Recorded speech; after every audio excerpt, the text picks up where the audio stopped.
আসসালামু আলাইকুম, সবাইকে বাইটস বাই ওয়েবসাইটে স্বাগতম।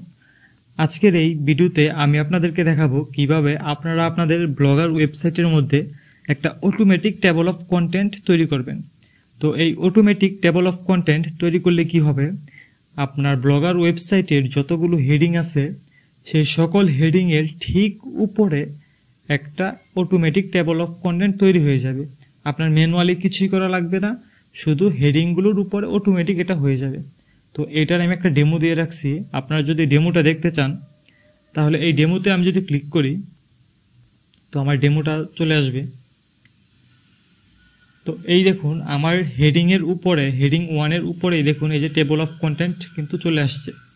এটা আমরা মিনিমাইজ করতে পারবো বা এক্সপেন্ড করতে পারবো, এবং এই হেডিংগুলোর উপরে যদি কোনো ইউজার বা ভিজিটর যদি ক্লিক করে তাহলে তাকে ডিরেক্ট ওই হেডিংয়ে নিয়ে আসবে। ঠিক আছে, তো এইভাবে আপনারা এটা কিভাবে আপনাদের ব্লগার ওয়েবসাইটে অ্যাড করবেন, তো এর জন্য আমাদের কিছু কোডের প্রয়োজন হবে। আমি এই কোডগুলো এই পোস্টের মধ্যে দেখাবো আর কি। তো আমার এই ব্লগার ওয়েবসাইটে আমি অ্যাড করব, এখানে আমার দেখতে পারতেছেন কোনো টেবল অফ কন্টেন্ট কিন্তু অ্যাড করা নাই। তো এটা হচ্ছে আমাদের প্রথম হেডিং। আমরা automatic automatic table of content add করার পর এখানে দেখবেন আমাদের সেই টেবল অফ কন্টেন্টটা অটোমেটিক চলে আসবে।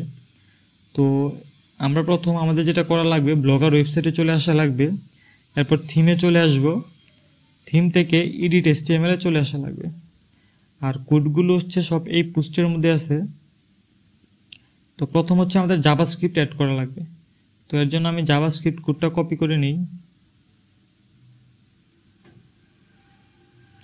এই জাভাস্ক্রিপ্ট কোডটা আমার বডির ক্লোজিং বডি ট্যাগের উপর অ্যাড করা লাগবে। তো আমি আমার ক্লোজিং বডি ট্যাগে চলে আসছি। তো ক্লোজিং বডি ট্যাগ সবার নিচে থাকে, তো ক্লোজিং বডি ট্যাগের ঠিক উপরে আমি আমার এই জাভাস্ক্রিপ্টটা অ্যাড করে দিলাম, এরপর সেভ করে দিই।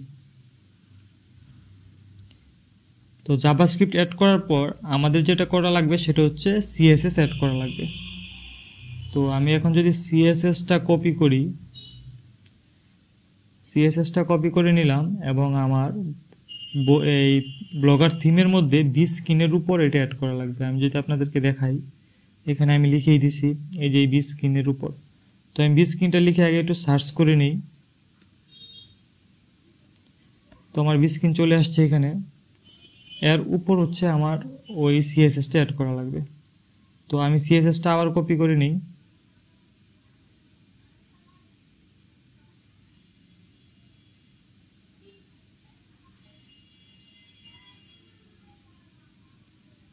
ঠিক আছে, কপি করে আমি এখানে এটা পেস্ট করে দিলাম।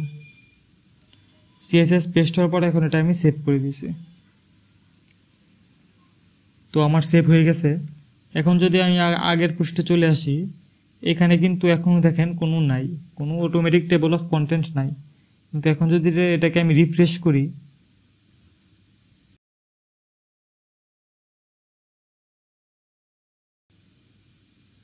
এই দেখুন রিফ্রেশের পর এখানে আমার অটোমেটিক টেবল অফ কন্টেন্ট একটা চলে এসেছে, এবং এই ব্লগার ওয়েবসাইটের সবগুলো পোস্টেই এখন এটা আমার চলে এসেছে। আমি যদি আপনাদেরকে দেখাই,